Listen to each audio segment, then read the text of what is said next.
Najbolj uživava, ko najdeva poslovne ali življenjske zgodbe, kjer nekdo sledi svoji strasti na tak ali podoben način kot midva. Zato morava z vami deliti to, kje se nahajava danes.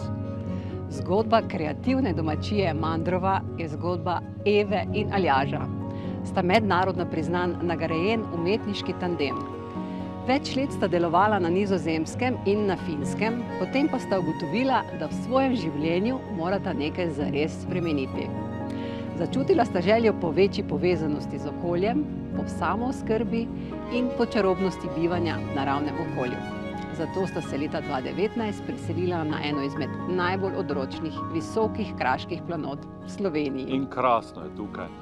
Kupila sta staro leseno hišo z domačim imenom pri Mandrovih in jo zelo skromnimi sredstvi v celoti obnovila sama. Danes ima omogoča sodobno in varčno bivanje. Pri prenovi sta uporabila domač les, sama sta delala apnene in ilonate omete in zasnovala in izdelala skoraj vse kose pohištva v hiši. Hiša Mandrova si je nadela ime kreativna domačija. Za razlogom. Ja. Eva in Aljaž sta namreč kot velika zagovornika bivanja povezanega z naravo organizirala že več kot 30 različnih delavnic. Tematika se je nanašala predvsem na leseno gradnjo in na samooskrbo.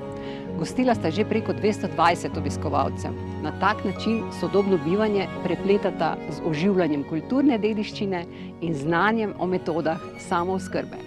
No, zaradi vsega tega sva se odločila, da bova tako njiju kot hišo Mandrova in njeno odprto učno okolje predstavila v najini naslednji reviji Bivanje z lesom, ki bo izšla letošnjo jesen.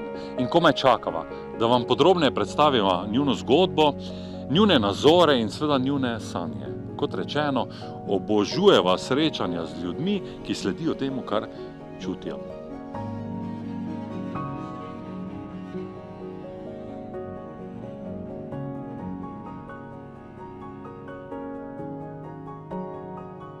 Slow Wood Life. Bivanje z lesom.